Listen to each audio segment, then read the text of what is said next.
Assalamualaikum warahmatullahi wabarakatuh. Perkenalkan, nama saya Haryunda. Saya akan mempresentasikan tentang analisis pangsa pasar.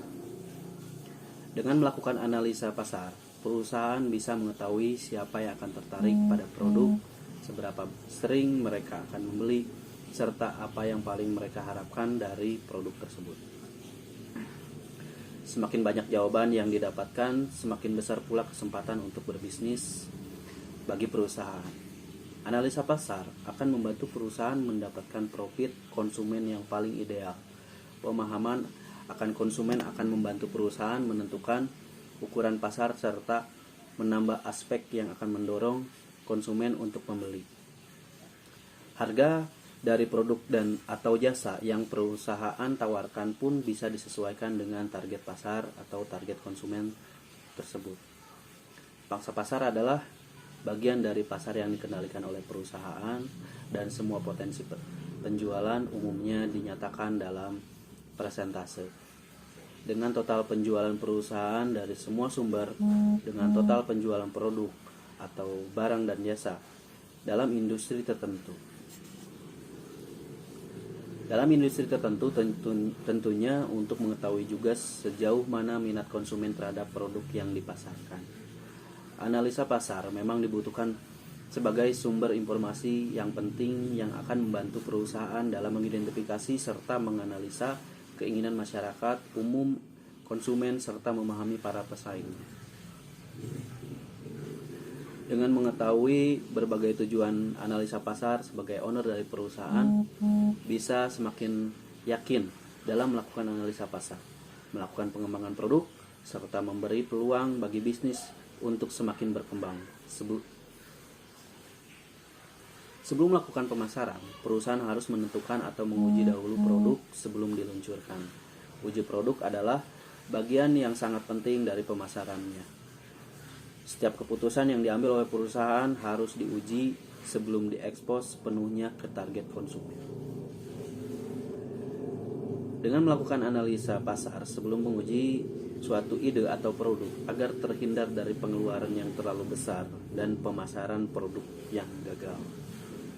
Contohnya seperti pada industri sepeda motor di Indonesia yang mencapai 2,5 juta unit per tahunnya merupakan yang terbesar ketiga setelah Cina, yaitu 12,5 juta, dan India 5 juta. Populasi sepeda motor di Indonesia sekitar 35 juta unit. Meski demikian, rasio kepemilikan motor di Indonesia masih rendah, yaitu 1 unit per 8 orang.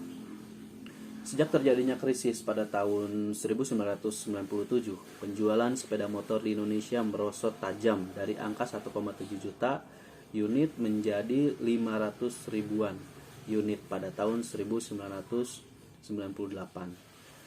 Pada saat itu, Honda hanya mampu menjual 250 ribu unit dari awalnya 800 ribuan unit.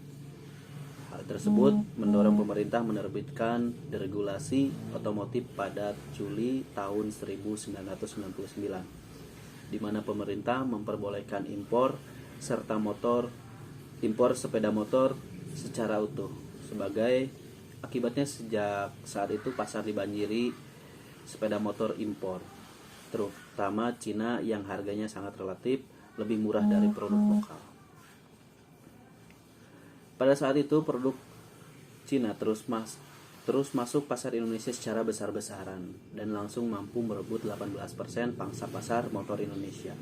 Hal tersebut terus berlanjut hingga tahun 2000. Motor Cina telah mampu menguasai 20% atau 173.834 unit. Pangsa pasar sepeda motor di Indonesia yang waktu itu bergerak naik ke angka 982.380 unit.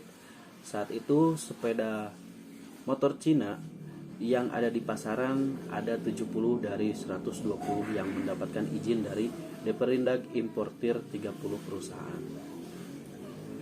Angka itu terus naik menjadi 90 dari 140 merek yang mendapatkan izin.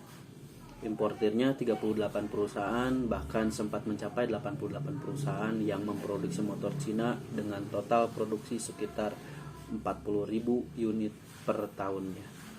Namun demikian, selama rentan tahun 2001 sampai 2005, lebih dari 50% perusahaan tersebut rontok.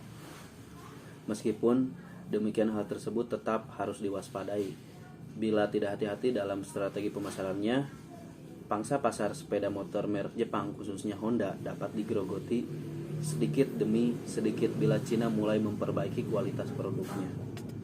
Sebab sepeda motor Cina sebenarnya sama posisinya ketika motor-motor Jepang baru pertama kali masuk di pasar Indonesia.